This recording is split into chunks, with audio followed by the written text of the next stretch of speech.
Hello everyone, कसे आहात तुम्ही? आशा करते तुम्ही सगळे सुखी आणि स्वस्त असाल. मी दीपाली तुमचं पुन्हा एकदा मनापासून स्वागत करते माझ्या नवीन एका छानशा ब्लॉगमध्ये. तर फ्रेंड्स, ड्रेस शिवलेले तुम्हाला दाखवले स्टार्टिंगला आणि हा व्हिडिओ कालचा आहे. तर दिवसभर ना 2 टॉप आणि 1 प्लाझो असं अनुताईसाठी ड्रेस शिवला आहे. कारण की तिला जायचं आहे एका महत्त्वाच्या परीक्षेसाठी मुंबईला, म्हणजे जुन्या मुंबईमध्ये जायचं आहे. त्यामुळं ना ते बापलेकीचं ठरलं आहे की बाईकवरच जाणार आहेत ते दोघंजणं. कारण की परीक्षा खूप महत्त्वाची आहे आणि परीक्षेला वेळेवरती पोहोचलं पाहिजे. तर एवढ्या लांबून जायचं म्हणलं तर मग जर समजा फोर व्हीलरची गाडी वगैरे केली तर ट्रॅफिकमध्ये वगैरे अडकलं तर मग खूप प्रॉब्लेम होईल. म्हणून मग साहेब बोलले की बाईकवरतीच आम्ही थांबत जातो आणि बाईकवरती म्हटलं की ट्रॅफिक जरी असलं तरीसुद्धा निघण्यासाठी रस्ता असतो आणि बाईकवाले काढतातच रस्ता. तर त्यामुळं ते दोघंजणं जाणार आहेत. पहाटेच्या टायमाला निघणार आहेत ते दोघंजणं आणि बाईकवरती म्हणल्यावरती मग मला तिसऱ्या माणसाला बसता येणार नाही, म्हणून मी काय जाणार नाही.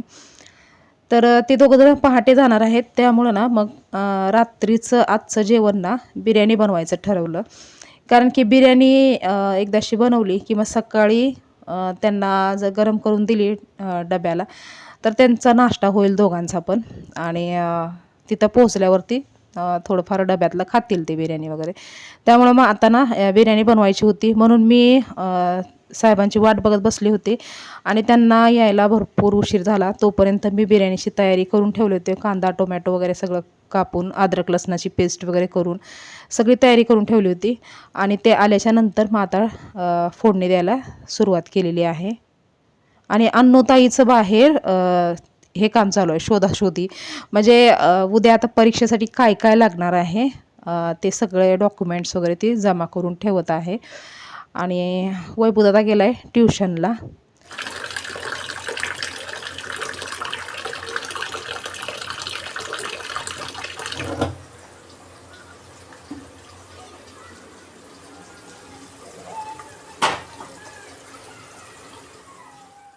तर इथे कुकरमध्ये खडे मसाले आणि त्यानंतर कांदा, टोमॅटो हे सगळं तेलामध्ये फ्राय होत होतं. आता तुम्हाला डायरेक्टली असं डिटेलमध्ये मी रेसिपी नाही दाखवणार बिर्याणीची.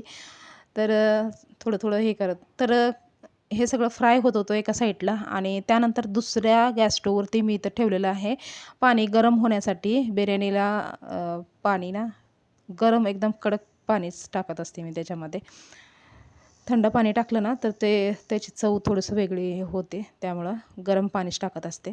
तर पाणी एकदम मोजून घेतलेलं आहे मी आणि जास्ती पण नाही कमी पण नाही असं होतं आहे. म्हणजे एवढं हा टोप जो आहे तो भरून पाणी जर टाकलं ना तर परफेक्ट बिर्याणी शिजते, कच्चं पण राहत नाही आणि पाणी पण जास्ती होत नाही असं होतं. आणि त्यानंतर ना मी ते हिरव्या मिरच्या, कोथिंबीर आणि अद्रक लसूण, थोडंसं मीठ, तर याची पेस्ट बनवली होती. तर ती पेस्ट पण याच्यामध्ये ॲड केली. जेव्हा कांदा आणि टोमॅटो मऊ झाला ना तेव्हा ती पेस्ट पण याच्यामध्ये ॲड केली आणि त्याला पण थोडंसं फ्राय करून घेणार आहे आता. आणि त्यानंतर ना याच्यामध्ये ॲड केलं बिर्याणी मसाला, एव्हरेस्ट बिर्याणी मसाला. त्यानंतर जेवढे काही पावडरचे मसाले होते, धना पावडर, जिरा पावडर, काळा तिखट, हे सगळं ॲड केलं आणि त्याचबरोबर ना चिकन मसाला पण याच्यामध्ये ॲड करत असते मी. 1 पॅकेट चिकन मसाला पण टाकते आणि अशा प्रकारे मी साधी सिंपल बिर्याणी बनवत असते. तर फ्रेंड्स, अनुताई अगोदरच खूप घाबरट आहे आणि तिला ना परीक्षा जसं जवळ येते ना तसं ती खूप म्हणजे टेन्शनमध्ये असते आणि रात्रभर तिला झोप पण येत नाही आणि दिवसभर पण ती अभ्यास करत राहते. असं एवढं टेन्शन घेते ती. आणि खरंच म्हणजे अ, म्हणजे पोरी तरी ना अभ्यासाचं टेन्शन घेत असतात. बाकी पोरांचं लक्ष खेळण्यामध्ये असतं. वैभवदादाचा ना म्हणजे त्याला ते वाजवण्याचा शौक आहे, झालं तर खेळायचा पण शौक आहे आणि त्याचबरोबर तो अभ्यास पण करत असतो. त्याचं एक म्हणजे ठरवलेलं हे असतं. पण अन्नूताईचं मात्र ना, की मार्कमध्ये थोडंसुद्धा कमी जास्ती होऊ नये आणि तिच्या इच्छेप्रमाणे तिला मार्क भेटावे असं तिला म्हणजे आटोकाट प्रयत्न करत असते ती आणि त्यामुळे ना मग मी पण आता भरपूर दिवस झाला तिला ना घरामध्ये साधं झाडूसुद्धा मारायला तिला नको म्हणत होते. तुझा अभ्यास कर बाई आणि तुझं ते म्हणजे उठता बसता थोडंफार इकडे तिकडे टाईमपास पण कर, पण त्याचबरोबर तुझा अभ्यास तुझं हे कर, बाकी घरातलं पूर्ण काम मी हँडल करते. असं म्हणून तिला ना बराच दिवस झालं मी आता तिला घरातलं साधं झाडूसुद्धा मारू देत नव्हते, असं होतं. कारण की पोरांच्या दिमागावरती अगोदरच खूप टेन्शन असतं अभ्यासाचं. अभ्यास काही साधा सोपा नसतो आणि आता जी परीक्षा देणार आहे ना ती पण साधी सोपी परीक्षा नाही. तर खूप स्ट्रिक्टवाली परीक्षा आहे ती पण. तर तिला ना BSc नर्सिंग कोर्स करायचा आहे, त्यामुळं ती CETची परीक्षा द्यायला जाणार आहे उद्याच्याला आणि ती परीक्षा खूप स्ट्रिक्ट असते. त्यामुळे त्याची तयारी खूप हे करावं लागतं. म्हणजे साधं एखादं म्हणजे आपलं बटन वगैरे किंवा कानातलं किंवा बेल्ट वगैरे लोखंडाचं हे असं घालायला अलाऊ नसतं तिथं. आणि सेंटरमध्ये जाताना पण खूप चेकिंग होते, खूप म्हणजे आणि परीक्षा देताना पण खूप स्ट्रिक्टली परीक्षा द्यावी लागते. असं म्हणून ती अगोदरच सांगत होती. तिने पूर्ण माहिती काढली होती. त्यामुळं ती अगोदरच मला सगळं इन्फॉर्मेशन देत होती, की मम्मी तिथं जाताना कानातलं वगैरे आणि सिंपल ड्रेस घालायचा आहे, ज्यावरती काही लोखंडाची काहीच वस्तू नसावी असा ड्रेस पण घालायचा आहे, असं ती बोलली मला परवा दिवशी. त्यामुळं ना मग मी तिला म्हणजे एक ड्रेस पीस होता घरामध्ये. म्हणजे मी माझ्यासाठी एखादा ड्रेस शिवावा म्हणून मी ऑनलाईन मागवला होता ड्रेस पीस आणि अचानक अनुताईचं म्हणजे असं समजलं की लोखंडाचं काही म्हणजे बटन वगैरे काही नसावं, बेल्ट वगैरे नसावा, असं साधं सिंपल असे कपडे घालायचे आहेत असं तिने सांगितल्यामुळं मग मी ना त्या ड्रेस पीसचं तिच्यासाठी मी एक लाँग कुर्ती प्लाझो अगोदर शिवला. म्हणजे तिलाच विचारलं की तुला कशा टाईपचा ड्रेस शिवायचा आहे ते मला दाखव, मी तसं शिवून देते तुला. तर ती बोलली की साधं सिंपल कुर्ती आणि प्लाझो शिव म्हणून. तिला ते पायजामा वगैरे नको होता, तर प्लाझो शिवायचा होता. तर मग प्लाझो आणि कुर्ती शिवली लाँगवाली. पण त्यानंतर माझ्या लक्षात आलं की आता तिला बाईकवर बसून जायचं आहे, लांबचा प्रवास करायचा आहे. त्यामुळं ना मग ते लाँगवाली कुर्ती घालून म्हणलं तर मग ते कुर्तीचा एखादा कोना वगैरे चाकामध्ये वगैरे जाण्याची शक्यता असते ना. त्यामुळं म्हणजे आता मीच कधी-कधी असं मुंबईला जाताना वगैरे असं लाँगवाले ड्रेस वगैरे घातले किंवा काही साडी वगैरे असली ना, तर मी सारखं-सारखं चेक करत असते, की साडीचा पदर वगैरे असं चाकामध्ये अडकू नये किंवा ड्रेसचा कोना वगैरे चाकामध्ये अडकू नये. याचं म्हणजे मी ना सारखं चेकिंग करत असते. पण आता अनुताई जाणार आहे आणि त्यामुळं ना मग मी स्वतःहूनच हे केलं, की लाँगवाली कुर्ती न घालता तिला एखादा शॉर्टवाला टॉप वगैरे शिवून देईन आणि तो मी तिला शिवून पण दिला. तर फ्रेंड्स आता रात्रीच्या वाजलेल्या आहेत 9 आणि आम्ही निघालो आहे स्टेशनला, कारण की अन्नूताईला एक खूप महत्त्वाचं सामान आणायचं होतं परीक्षेसाठी आणि त्यासाठी मग आता आम्हाला इमर्जन्सी निघावं लागलं स्टेशनला. आणि आता जवळजवळ ना 9 वाजलेत म्हणजे दुकानं बंद होण्याचीच वेळ झालेली आहे. इथे तर आसपासची दुकानं तर बंद झालेलीच आहेत. 9 वाजेपर्यंतच इथं दुकानं चालू राहतात. त्यामुळं घाईगडबडीने गेलो आणि तिला ते सामान पण आणून दिलं. आणि त्यानंतरचा हा व्हिडिओ आहे नेक्स्ट मॉर्निंगचा. तर मॉर्निंगच्या वाजलेले आहेत 4 आणि अलाराम वाजलेला आहे आणि अलाराम वाजायच्या अगोदरच मी उठलेली होते.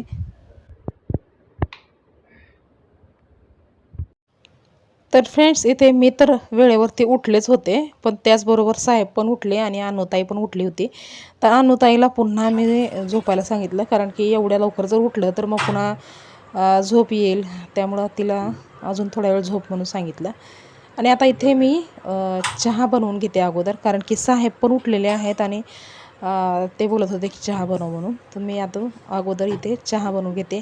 आणि आता स्वयंपाक तर काहीच बनवायचं नाही आहे, फक्त बिर्याणी जी आहे ती बिर्याणी गरम करून द्यायची आहे त्यांना. त्यामुळे त्यांचा सकाळचा नाश्ता वगैरे होईल. आणि मी खास करून अनुताईला विचारले की काय बनवू तुला नाश्त्यासाठी डब्यासाठी. तर ती बोलत होते की चाऊमिन खायचं. तर आता चाऊमिन खायचं म्हटलं तर ती खाईल चाऊमिन, पण साहेब खात नाहीत. असं घोटाळा होतो. म्हणजे एक आवडतं दुसऱ्याला ते आवडत नाही, असं आहे आमच्या घरामध्ये जास्तीत जास्त तर तसंच आहे.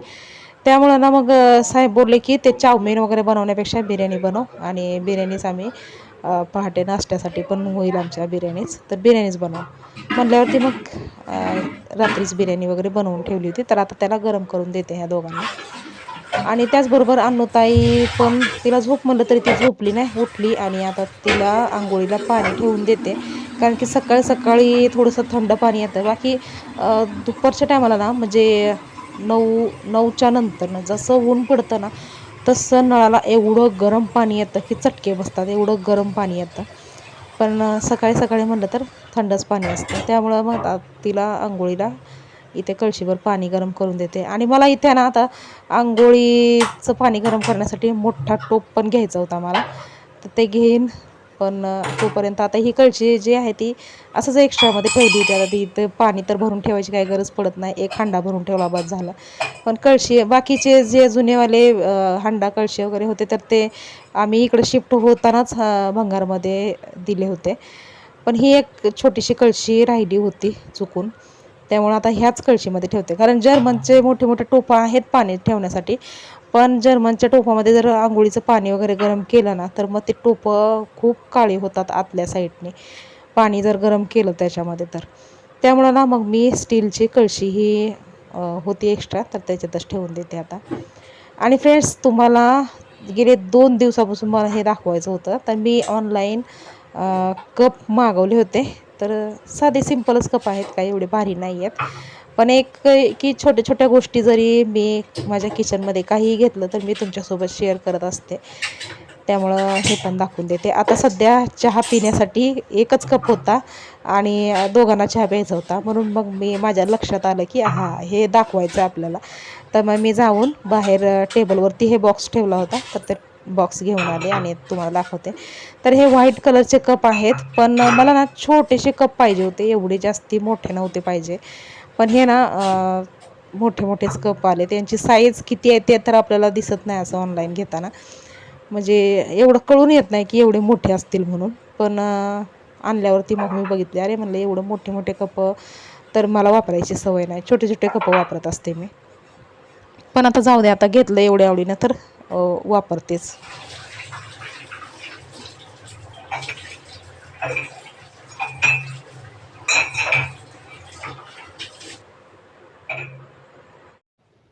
तर फ्रेंड्स, आता इथे अनुताईची अंघोळ पण झालेली आहे आणि तिचे आता केस विचरायचे आहेत. तर ती बोलत होती की तिला ते सागरवेणी घाल म्हणून. कारण की कधीही ती असं कुठल्याही कार्यक्रमात चालली ना तर तिला सागरवेणीच आवडते जास्तीत जास्त तर. कारण की त्याला पिना वगैरे टोचाव्या लागत नाहीत किंवा काही रबर फिट्ट वगैरे बांधायची गरज नाही. आणि सागरवेणी कम्फर्टेबल वाटते तिला, कारण की केस पण नाही निघत. असं जुट्टा वगैरे बांधला ना तर मग एकतर रबरनी म्हणजे फिट्ट हे केलं तर डोकं पण दुखतं तिचं. त्यामुळं ना मग तिला ते आवडतच नाही. आणि केस असं सोडायचे म्हणलं तर मग आता गाडीवरती जायचं आहे, तर त्यामुळे जास्ती गुंता होईल. म्हणून सागरवेणी जर घातली तर मग त्याच्यात गुंता पण होणार नाही आणि केस फिट्ट वगैरे बांधायची पण काही हे नाही. साधी सिंपल ढिल्ली अशी सागरवेणी इथे बांधणार आहे मी तिची.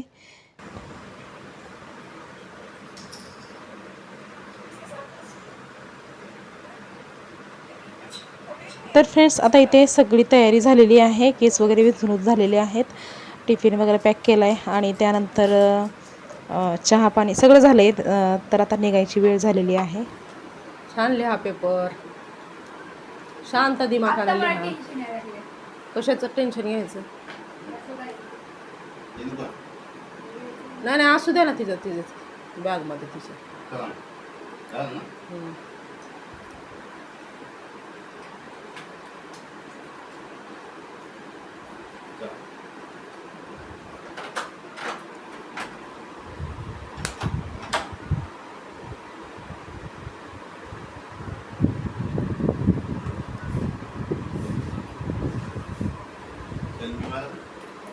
आणि झोप वगैरे येत असेल तर सांगा पप्पाला. मी आले असते पण आता काय जाऊ.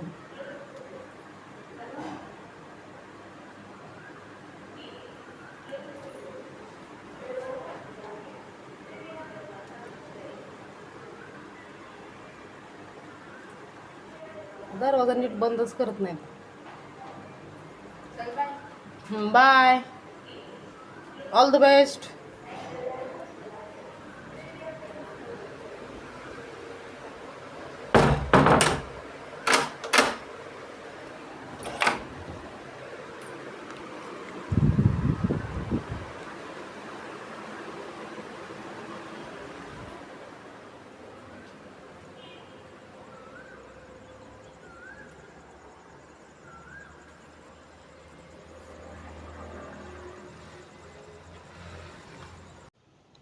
तर फ्रेंड्स, आता हा व्हिडिओ जो आहे तो मी इथेच थांबवते. तुम्हाला हा व्हिडिओ कसा वाटला हे कमेंट करून सांगायला विसरू नका. व्हिडिओ आवडला असेल तर लाईक करा, शेअर करा आणि चॅनलवर जर नवीन असाल तर चॅनलला सबस्क्राईब करायला विसरू नका. तर पुन्हा लवकरच भेटूया नवीन एका छानशा ब्लॉगमध्ये. तोपर्यंत स्वस्त रहा आणि मस्त रहा. बाय.